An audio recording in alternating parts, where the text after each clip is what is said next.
It's going.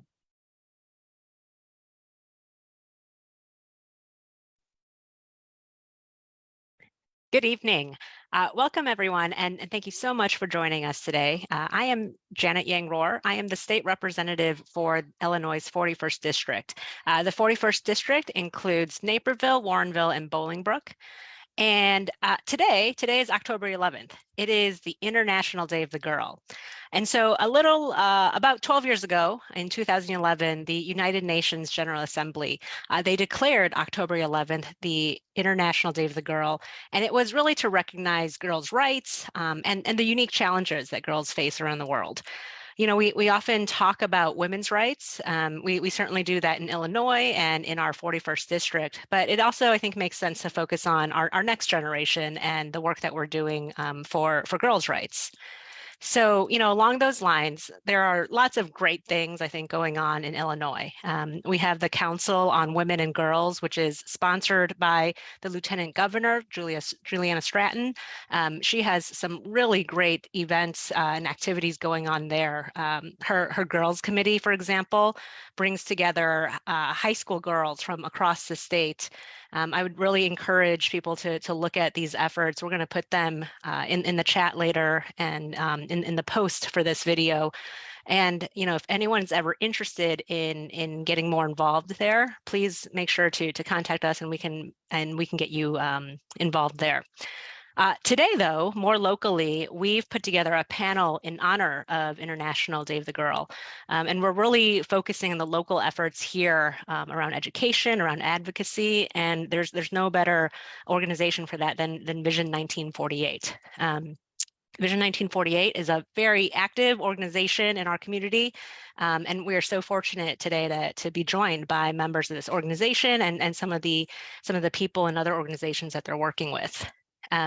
So first, let's introduce everyone. First, Tina Hinch. We're going to cover a little bit about Vision 1948, how it came to be. But Tina, right now, would you please introduce yourself, tell us a little bit about your background and how you're involved with the community? Yeah, sure. Good evening, Representative Yanmar. Thanks for having us. So I'm Tina Hinch, and I'm one of the co-founders and the co-lead of Vision 1948, which I'm sure we'll hear more about throughout this meeting. A little bit about myself. I've worked in tech all through my career. I recently retired from a position of being a head of global R&D team at Nokia. And I led a team of software engineers that spanned in many countries around the world. I'm very thankful for having had a fantastic and fulfilling career. And I've always loved math and logic, and very fortunate to have grown up in an environment that really encouraged and nurtured that. So from there, I went on to study computer science in college.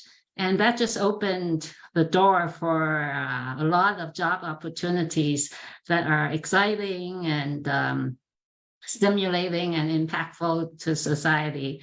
And also, I helped develop and hone many useful skills like critical analysis, problem solving, continuing thirst for new knowledge, and creativity. And all these are very useful life skills. So anyways, lastly, I have lived in Naperville for 40 years or so. My husband and I were empty nesters. We have 2 grown sons. And in addition to Vision 1948, I serve on the executive board of the Alive Center. Oh, that's great. We know the Live Center well, and thank you for your work there. Looking forward to hearing a lot more. But first, maybe let's talk with your one of your colleagues at Vision 1948, Betsy Cavell.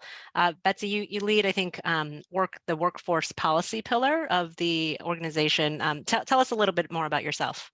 Great, thank you. Yeah, so I'm also at Nokia with a 35-year career there, doing a variety of different things. Currently, I'm Chief Technology Architect for Core Networks, which is kind of a fun job, looking at how we can bring new technologies into our products in a meaningful way. So it's fun. I agree with everything Tina said about, you know, the challenges, the joys, the trials, the excitement of a career in technology. There's just a lot of fun stuff that's always changing, always dynamic. You're always learning, which is a strong point for me to be a continuous learner. In addition to my technology job, I do quite a lot of volunteer work, particularly with girls. I'm on the board of Polished Pebbles, a girls mentoring organization in Chicago, and a number of other activities like that that I participate in. I'm currently the president of Strong Her Chicagoland, which is Nokia's women's organization. And as a part of that, we do a lot of outreach to kids, to adults, to trying to increase the awareness of women's issues in the technology field and encourage kids to get into it. One of the drivers behind Vision 1948 was, you know, as people were retiring or leaving the company, they wanted to stay active in some of these activities.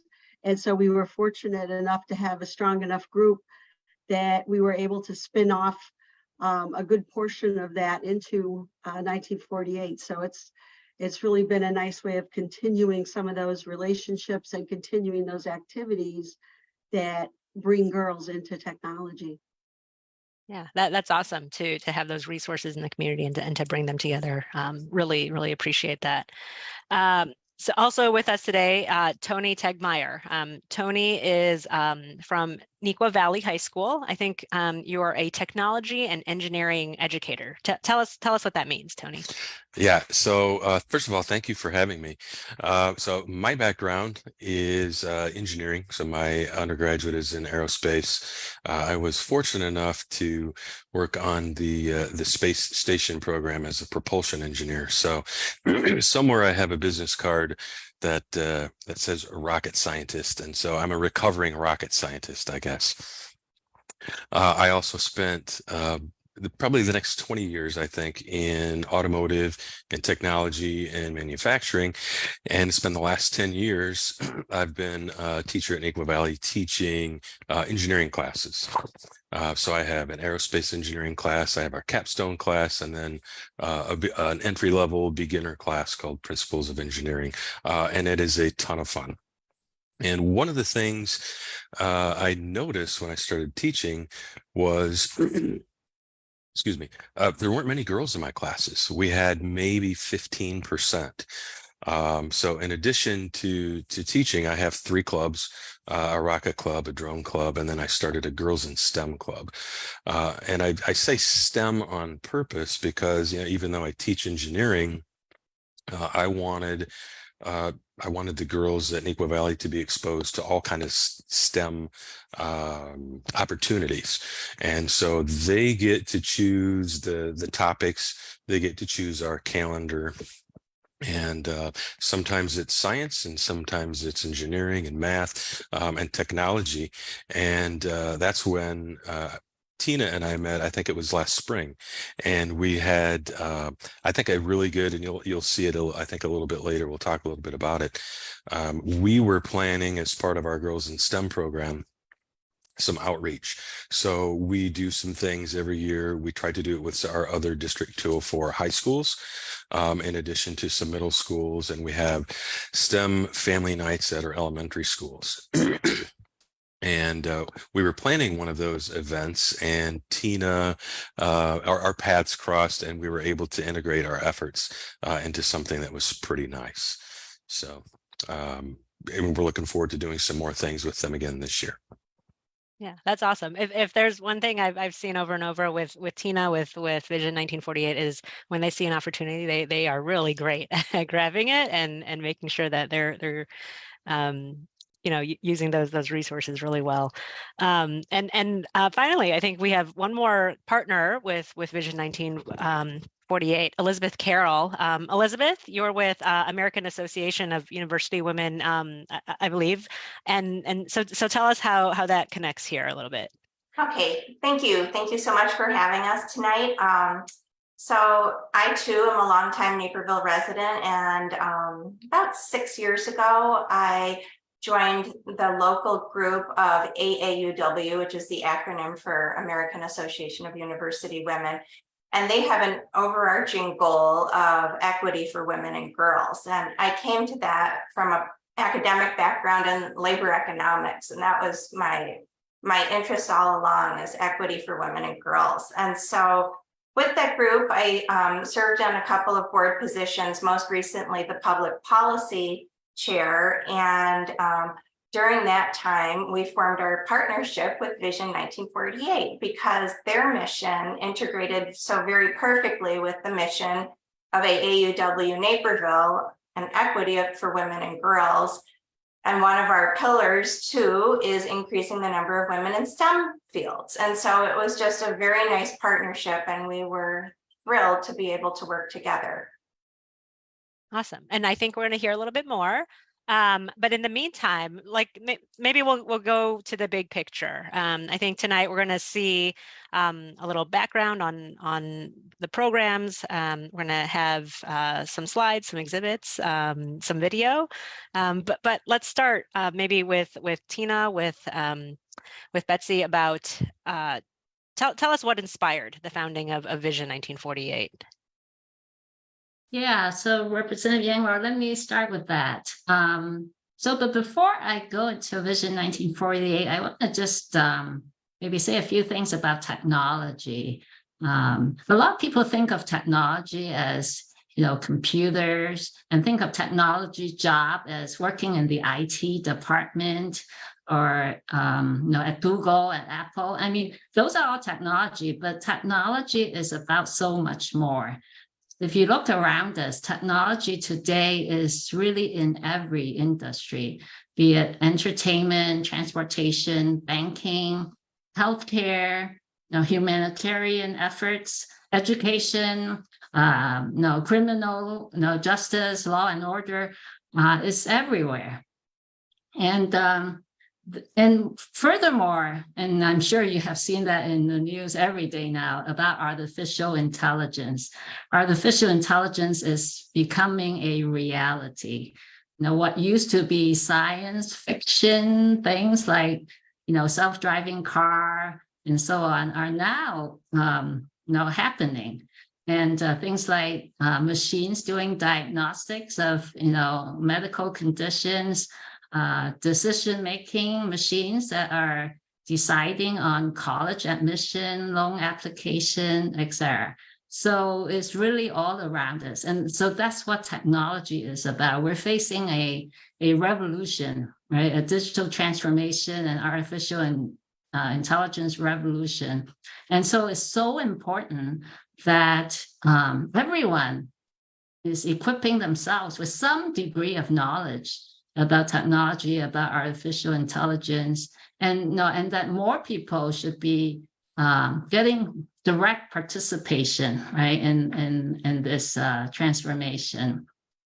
And underrepresentation of any group in such type of transformation is very problematic, right? It's not only to speak of underutilization of certain talent pools, but it's not good for our economy. But most importantly, we do not want these decision-making machines, smart machines, to be trained to be biased. Imagine a scenario where a machine used to diagnose medical problems, and a woman is, the patient, and the machine has only been trained using men's medical data, right? That's not a situation that we like to see happen. So participation, equitable, representation is so important. But the statistics are very alarming.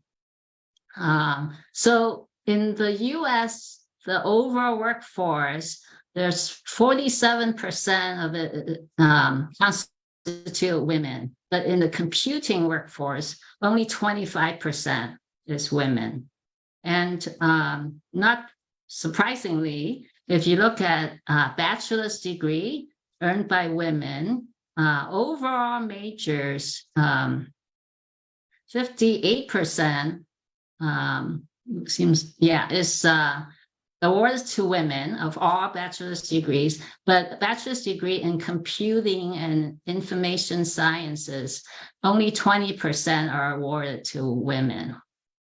So this is really bad news. And if you look at the trend, it's even further alarming. This is the last about 50 years of data about percentage of computer science degrees earned by women. You see that actually we have declined. You see around the 1980s, we actually have peaked at about 37%, currently at 22%. So the slightly good news is we have increased a little bit in the last few years, if you look at the very right side. However, that only brought us to be as good as 1976 or 1977. That's 50 years ago. That's not good. And if you do some quick math, if you at this rate of increasing in the last few years, it will take us to 2040 to get back to the 37% of the 1980s. That is very alarming.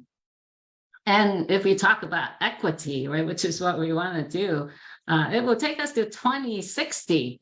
By then we will have had several more digital revolutions, and we will have had many missed opportunities and dire consequences. So that is really the premise under which Vision 1948 was formed. So a few of us colleagues, mostly from Nokia, we wanted to leverage our experience, our background, and turn our passion about this into action. So Vision 1948 was formed with a mission to bring gender parity back to technology. We want to encourage and empower girls and women to explore and to pursue technology in education and in careers. So there are really kind of 4 primary root causes that we see are underpinning this issue. Number 1, we believe typically girls are not encouraged to explore computing, coding, technology, etc. And secondly, we understand that most workplaces are not very welcoming in terms of tech career, and for women in terms of their policies and hiring, retention, career development, and so on. And number 3, we see that in media, there's really not good positive portrayal of women in technology roles. And lastly, a lot of computing contribution by women in the past have not been visible in historical data. So, we really in Vision 1940, we have been building our action plan based on these root causes. So at this point, I want to turn over to Betsy, and she can go into more details about each of our pillars of action. And maybe Donna, we could go back then to the slides and so that she can talk about the pillars. Yeah, thank you. Betsy?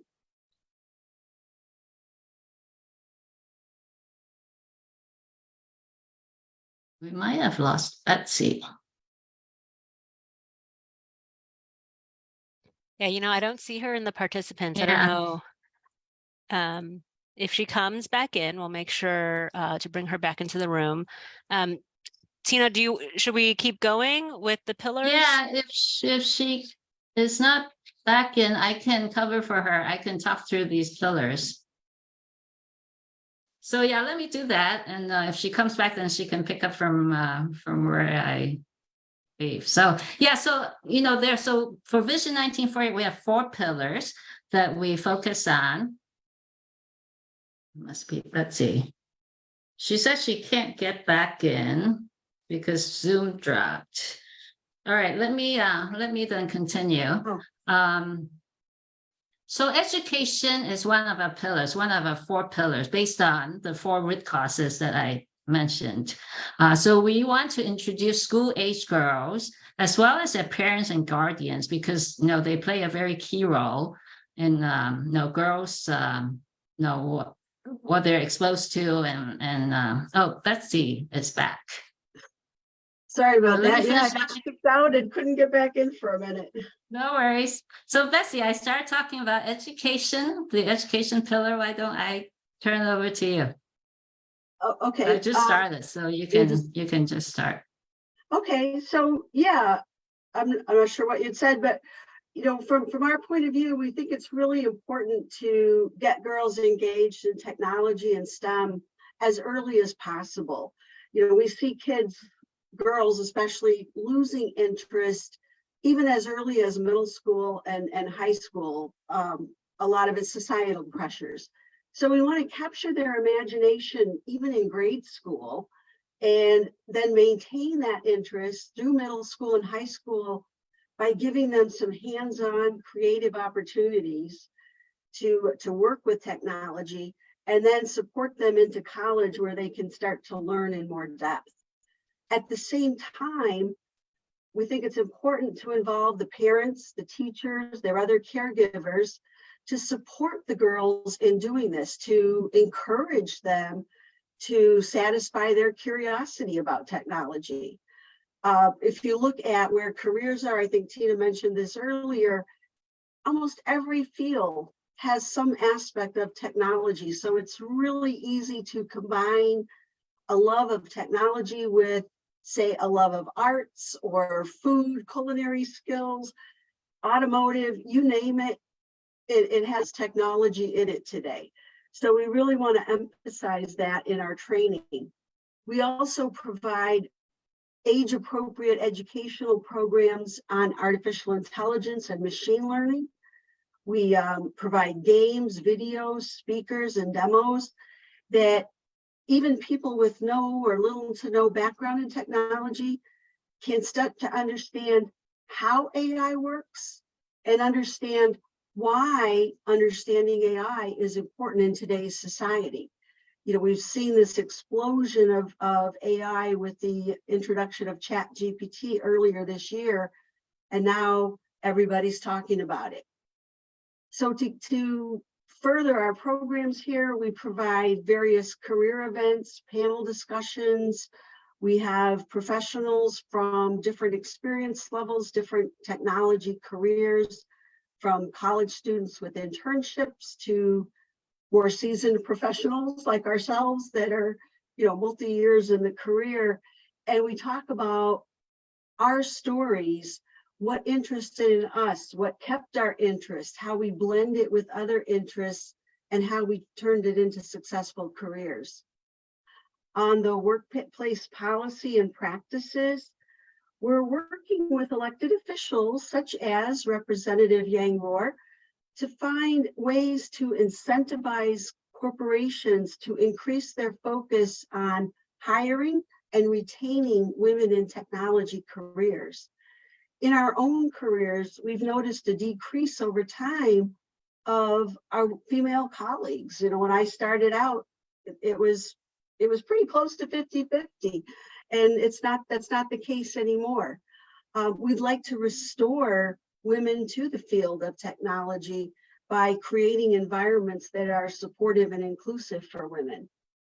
So we're currently working on a proposal for a bill that would create a state level task force to start changing the dynamic of these companies to strengthen the positions of women in technology. And that in turn gives all of us the benefits of technology that can address the diverse needs of our communities by taking in the perspectives of all of us, not just less than half the population. So as part of this effort, we seek to collaborate with other companies, with educators, with other industry fora to identify and share the best practices on hiring and retaining women in technology. So hopefully we'll be hearing more of that as the draft progresses to a bill. The next slide would be on our media program. And, you know, we saw that female participation in medicine, law, and forensics visibly improved with the advent of shows like Grey's Anatomy, LA Law, and NCIS. So these positive portrayals of women not only increase the interest of girls for going into these fields, but also increase the societal comfort level of their parents, teachers, and caregivers to encourage them to take these paths, and increase the comfort of their eventual colleagues to be receptive to working with women in these fields. And so we want to achieve that same goal for technology. To that end, we've started partnering with folks in the entertainment industry to raise awareness of the need for these positive portrayals of women in technology. And in doing this, we hope to make some action happen in terms of changing roles in TV shows and movies where we'll see positive portrayals of women in technology, you know, not only the high school boy or so that lives in his mother's basement. You know, we want to show really attractive and positive women in those roles. So to that end, we had a summit online with some Hollywood folks earlier this year, and we're looking at a larger in-person conference for next year. So again, trying to move things along on the media side.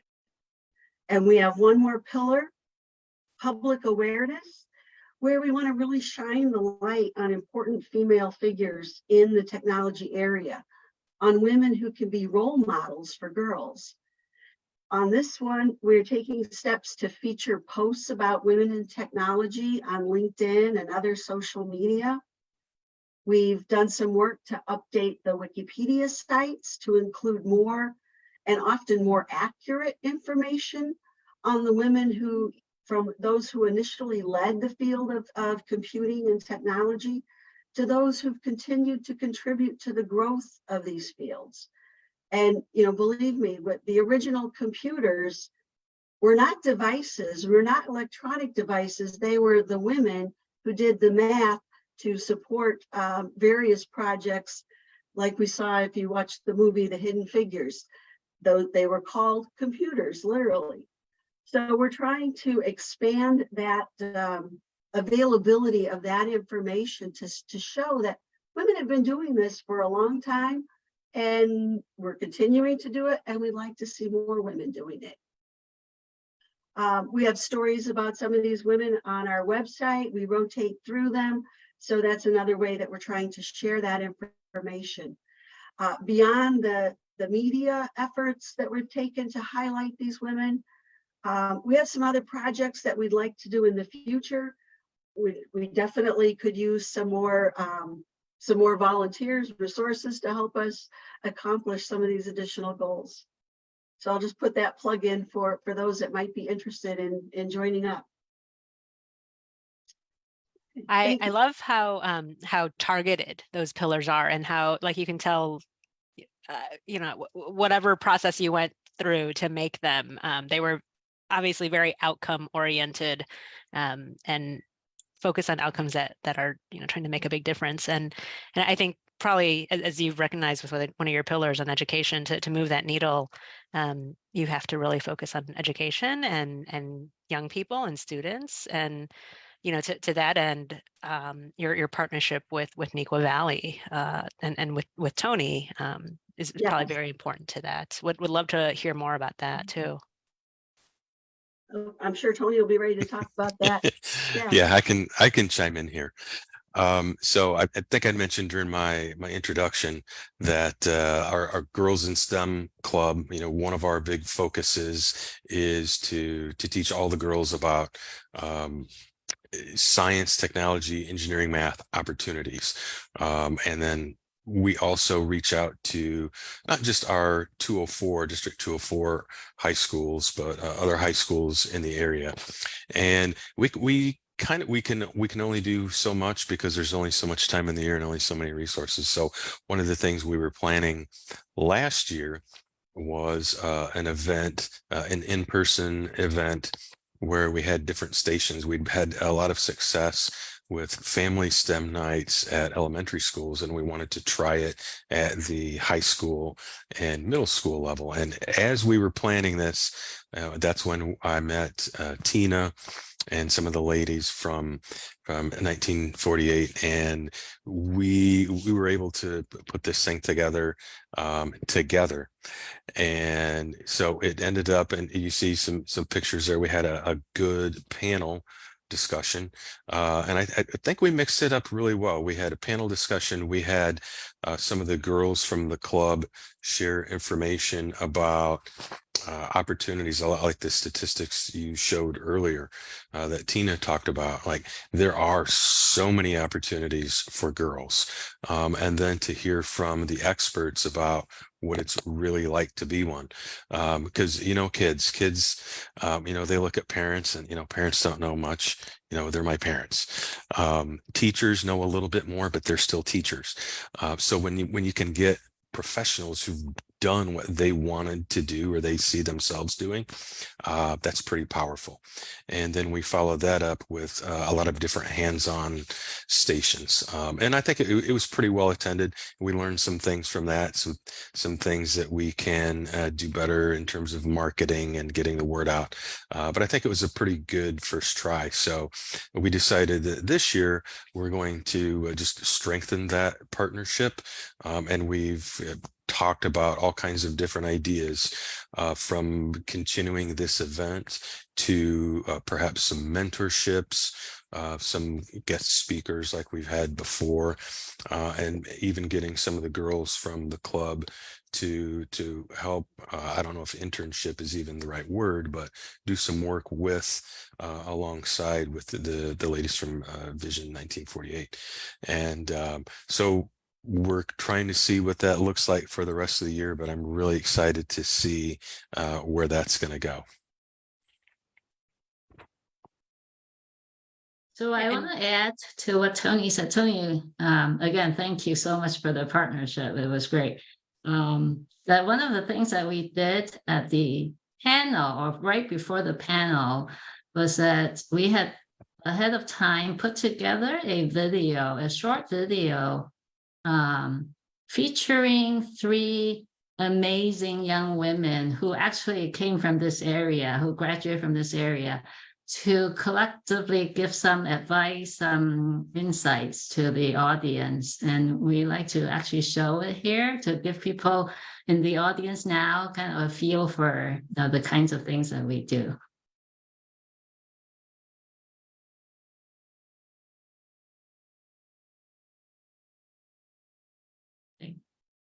Oh, you know what? I don't think we're getting sound here. Right. At least on Zoom, Donna, when you share the screen, you need to turn on the sound.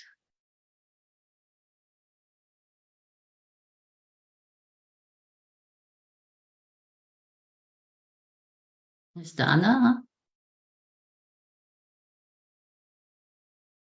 Looks like I think we're gonna restart it. Yeah, there's an extra box to click when you share screen to share a video, and then there's a little box to check to share sound from the video. Yeah. I think maybe you need to unshare first and then share again and turn on the sound.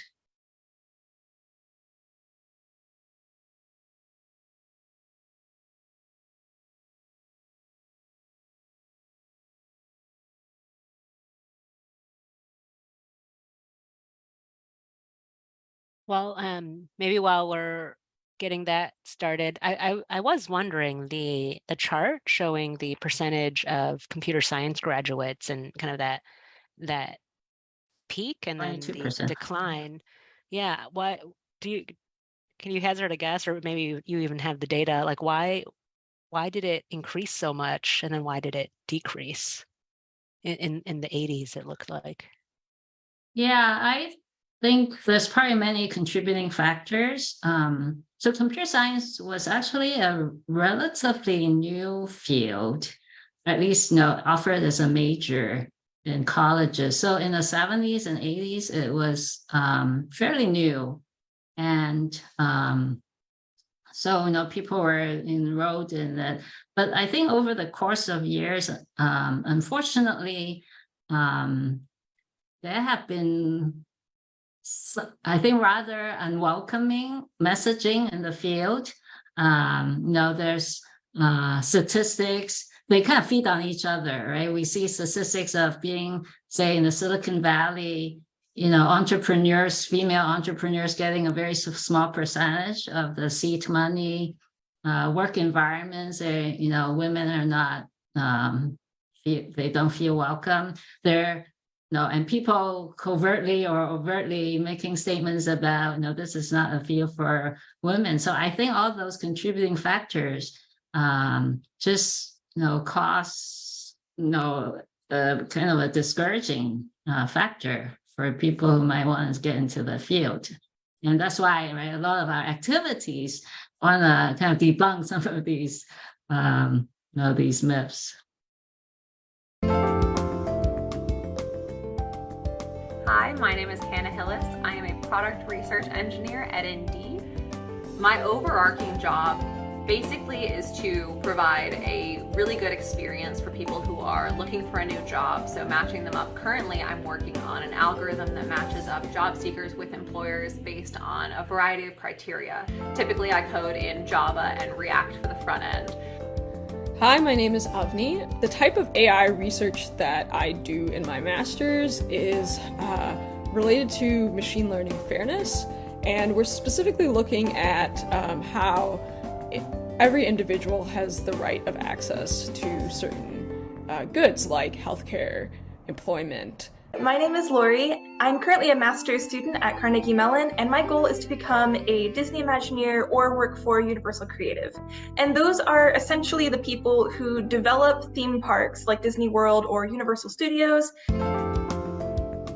Be creative in everything that I do. Always new technologies, new applications, new ways to really stimulate my learning and to really feel like I'm always being challenged. That I get to work with such a diverse group of team members or have different strengths and skill sets. Solve these things that work together really like a giant puzzle. I always am trying something new. I absolutely love that I get to see my work and my team's work in action. Really cool to see our work actually making an impact out there in the world. You get to work across all aspects of business. You get to work in any different industry. Throughout my career, even just so far, I've worked in the moving and storage industry, in the energy industry, and now in the job seeker technology sector. That's being asked, something more maybe that's beyond your scope, that will kind of push you forward and your learning. To be persistent. To continuously keep trying and striving even when you fail. I highly, highly recommend you try out a couple things that you're interested in. If you're interested in coding, you can try out things like Scratch or the Alice Project or anything like that online. If you like robotics, I highly recommend joining your high school robotics club or, tinkering with Lego Mindstorms or something like that. How to pitch an idea, what it means to make a good PowerPoint presentation. These are things that you don't necessarily even realize are absolutely critical in tech fields. You have freedom, and there's no better time than now to explore what the rest of your life could look like. To know that you are your own biggest advocate. Being your own biggest advocate means standing up for yourself in situations in your career that everyone runs into, where you feel talked over or you feel like someone didn't listen to your idea. Knowing that you deserve that seat at the table and knowing how to argue for yourself and how to advocate for yourself is one of the biggest strengths that you can have in your own career and one of the biggest markers that you can have of your own success.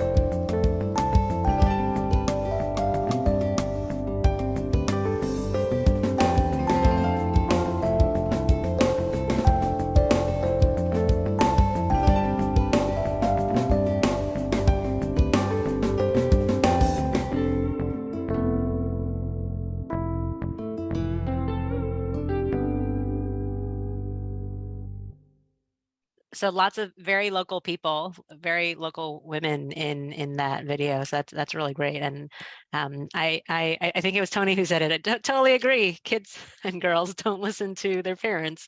They I feel like they do listen to their teachers, but seeing those examples, seeing what you can be from other young people is so much more powerful than I know anything I could say to my daughter. So, I want to also make sure that we talk about AAUW. Elizabeth, I would love to know, how you've been working with the group and how you and Tina and your organizations have partnered together to support girls in our community.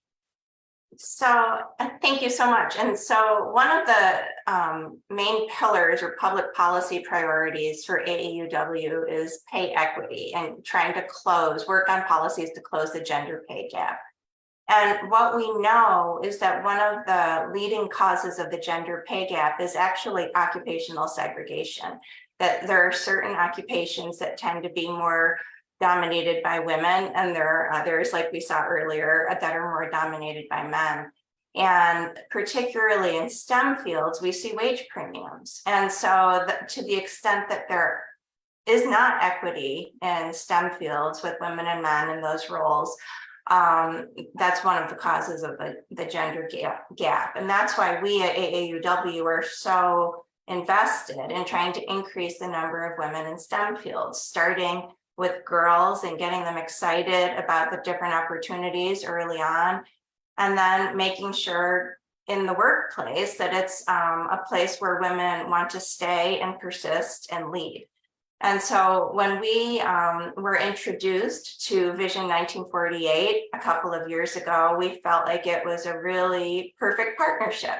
And we were so pleased to start to work with them in our branch and support them in their goals. Vision 1948 has done so much in the community.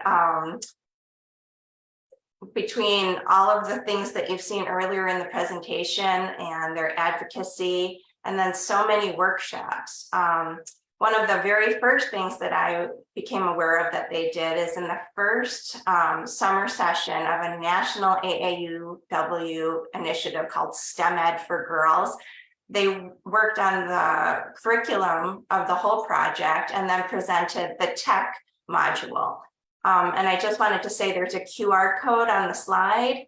And if anyone is interested, they can go learn more about STEM Ed for Girls. It's currently running its second iteration right now. And it's there's all sorts of presentations about different types of STEM fields and finding a college major and a college that might work for you. So I just wanted to plug that a little bit. So there's that. And then flipping on to the next slide, there have been so many workshops. There was a workshop, first of all, for our branch on artificial intelligence. And some of the images at the bottom of this slide show the topics of some of the workshops. Our branch was so excited by what we saw that Vision 1948 presented to the AAUW statewide convention, again on AI. And then they've been invited to present in New Hampshire and in Milwaukee, these AI workshops. And we'll see a little bit of that in just a second. They've given presentations to the Chicago Polished Pebbles, West Chicago Elementary School, like we just saw, the girls in STEM at Neuqua Valley High School. They were also present for a career day at Neuqua Valley High School. And in addition to the tech session on STEM Ed for Girls, they're also leading a career session on STEM Ed for Girls as well. And this is, by the way, that's an all online program and anybody anywhere can join.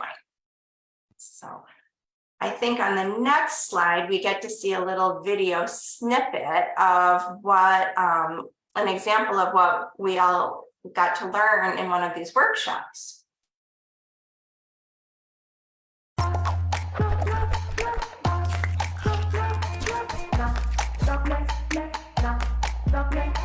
Machine learning is only as good as the training data you put into it. So it's super important to use high quality data and lots of it. But if data is so important, it's worth asking, where does training data come from? Often, computers are collecting training data from people like you and me without any effort on our part. A video streaming service might keep track of what you watch, then it can recognize patterns in that data to recommend what you might want to watch next. Other times, you're directly asked to help, like when a website asks you to spot street signs and photos. You're providing training data to help a machine learn to see, and maybe even one day drive. Medical researchers can use medical images as training data to teach computers how to recognize and diagnose diseases. Machine learning needs hundreds and thousands of images and training direction from a doctor who knows what to look for before it can correctly identify disease. Even with thousands of examples, there can be problems with the computer's predictions. If X-ray data is only collected from men, then the computer's predictions may only work for men. It may not recognize diseases when asked to diagnose the X-ray of a woman. This blind spot in the training data creates something called bias. Bias data favors some things and deprioritizes or excludes others. Depending on how training data is collected, who is doing the collecting, and how the data is fed into the computer, there is a chance that human bias is included in the data. By learning from biased data, the computer may make biased predictions. This can happen whether the people training the computer are aware of it or not. So when you are looking at training data, ask yourself 2 questions. Is this enough data to accurately train a computer? And does this data represent all possible scenarios and users without bias? This is where you, as the human trainer, can play a crucial role. It's up to you to give your machine unbiased data. That means collecting tons of examples, often from lots of different sources. Remember, when you pick and choose data for machine learning, you're actually programming the algorithm using training data instead of code. The data is the code. The better the data you provide, the better the computer will learn.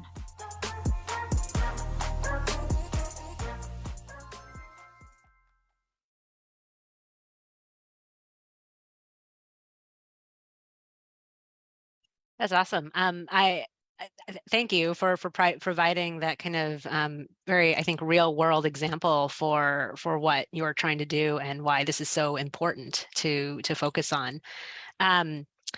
You know, we have some questions. I think maybe if we have a little bit of time to jump into them, if you all don't mind.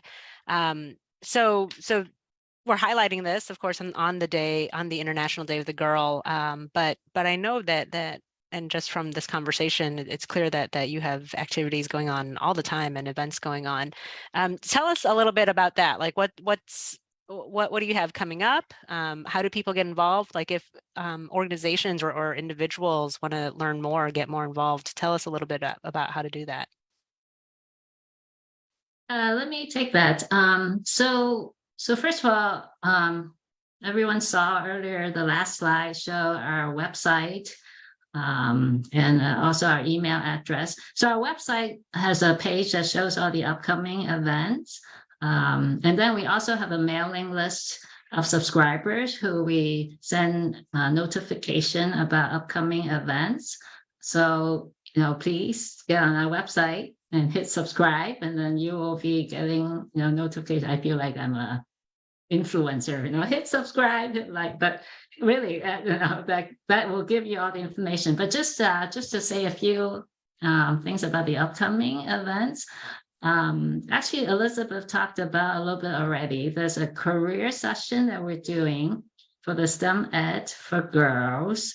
It's a nationwide program. Anyone can, it's targeted for high school girls, but anyone from anywhere in the country can join. They will be talking about possible careers in the various fields in STEM, and there will be a breakout room focusing on tech.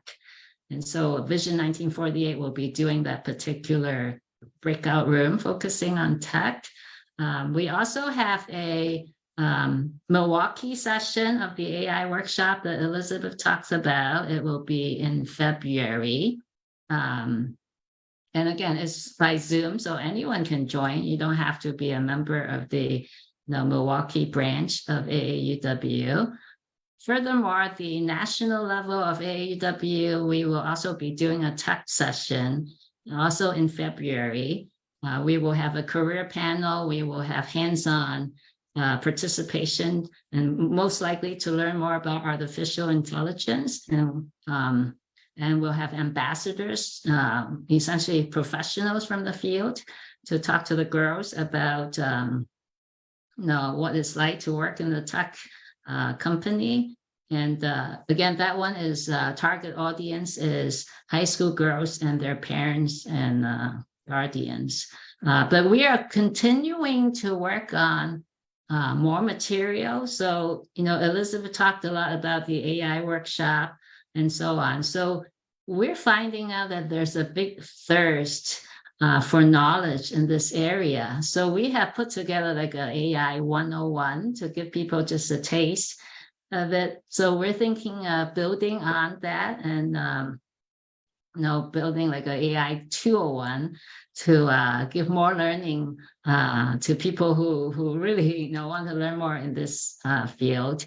Tony talked about the school event. We want to do another partnership with 204, and we're actually wanting to expand that to 203. One of our members on AAUW, she's working with her alma mater in Chicago, Lane Tech, on some of the similar programs as well with the Girls Who Code Club. And then we have ideas of doing something with the library to kind of shine a light on books that feature women in computing, and also children's books that will inspire young girls to explore technology. The list goes on, and we have not a shortage of ideas and actionable projects. And I will build on what Betsy said earlier, but we do need volunteers. We're only limited by number of volunteers that can help us with this. So I will also put a plug out that hopefully you've learned a little bit more about Vision 1948 in this meeting. Hopefully you feel the same kind of urgency that we feel on this topic, and hope that some people will reach out again through our website to join us.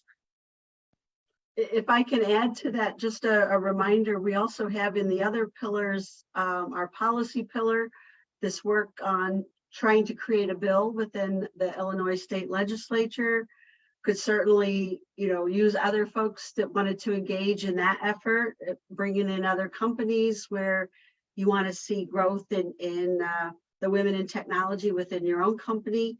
And in our media efforts, I did mention that we are planning another conference with some Hollywood folks later in 2024. And again, plenty more opportunities. So no matter what your interests might be, you can access on our website, and there's a button that you can click to volunteer for any of our pillars and any of the specific activities within those. We welcome people to come join us. We will be sure to post all that information in the follow-up to this. When you mention Hollywood, right? That's a nice big shiny object. Tell us a little bit more about that. Like what do those conferences look like, and what are the results, I guess, that you've seen so far in interacting with I guess that crowd? Well, the first one we had was this year. We had a virtual conference. It's still kind of sometimes a challenge to get people face to face, but at least we learned how to do things virtually. And we had I think like about 100 people join from different companies based in films and TV shows and things. And we had some presentations from our side as well as from their side, about this. It's called the NCIS effect, that what I had talked about when I described the pillar. The idea that when people see it on TV and they see it, in the movies, and that's, if I see it, I can be it. It really is a thing. So that's what we're trying to build on. there was actually really good reception to that. People were talking from the Hollywood side, we were talking about, oh, you mean like even the Christmas holiday shows, the Hallmark holiday shows, the girl, instead of being a cook, she could be an IT tech from New York, It's like, yes, absolutely.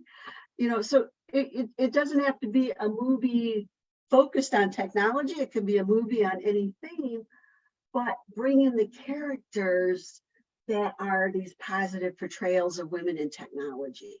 And people were really very receptive to that, which kind of led to then let's do it bigger, let's do it face to face.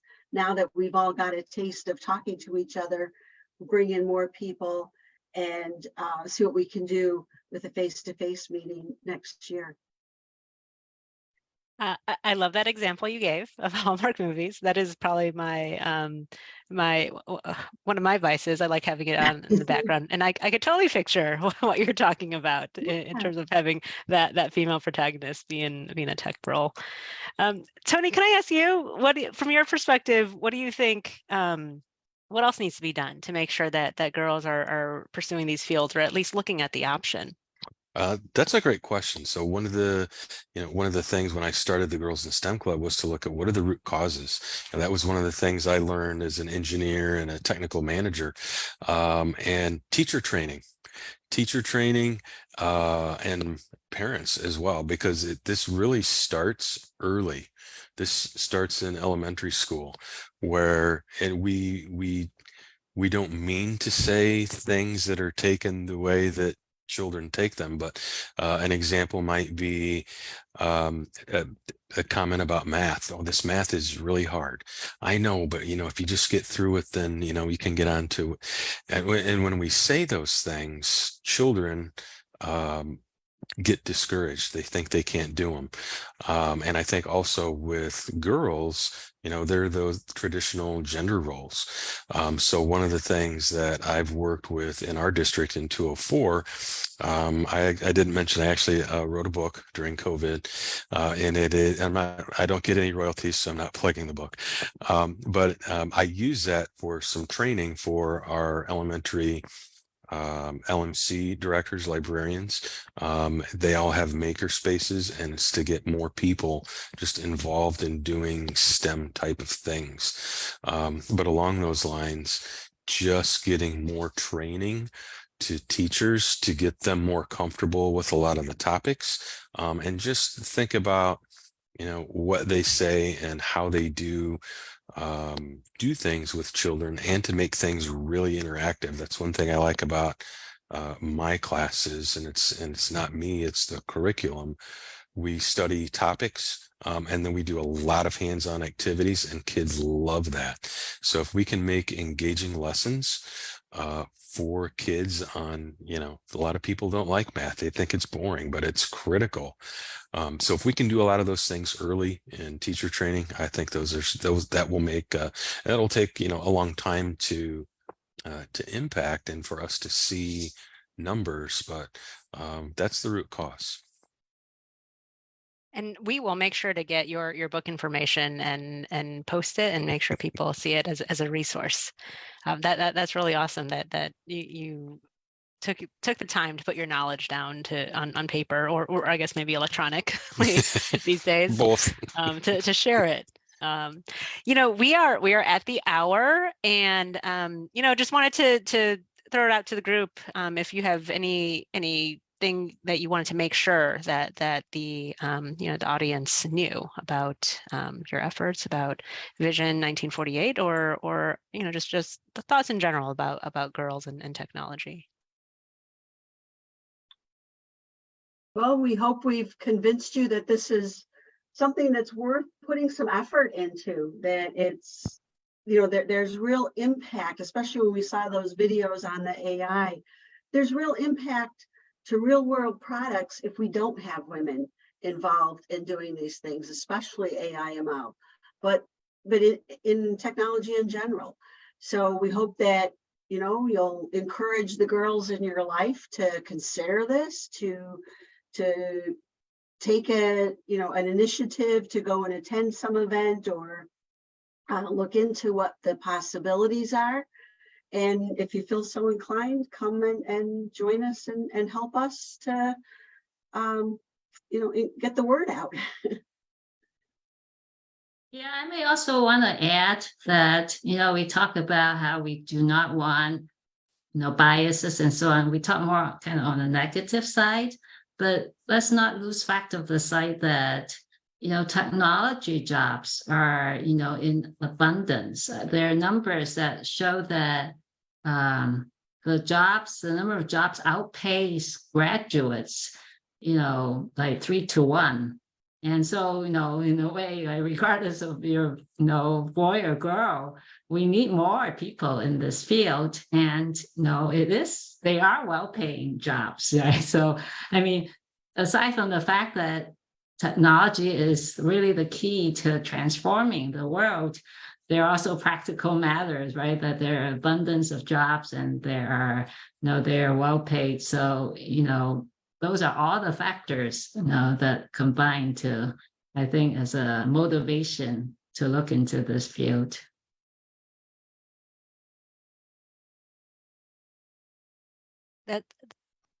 Thank you very much. The work that you're doing for the community is so important, and for sure, especially with organizations like Vision 1948, AAW, the STEM clubs for girls. It is. I know these are passion projects for you, and they only keep moving forward because of volunteers, because of people who deeply care, and make sure that they move forward. So thank you very much for that. And as I think everyone heard, they need volunteers. So if you share that passion too, please go ahead and make sure to find out more.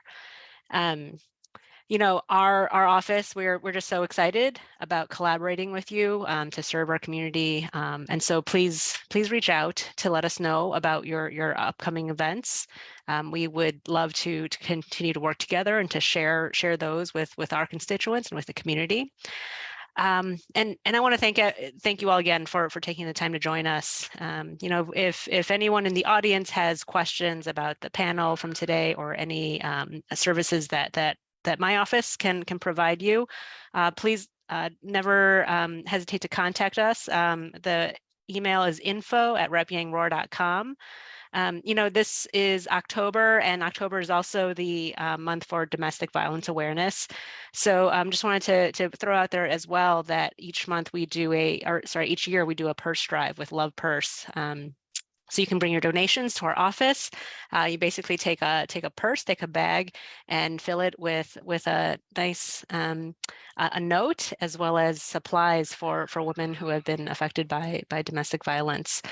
And please join us for other events that we have. We have coffee and conversation every month. And we are also doing a 41st District Community Photo Contest this month.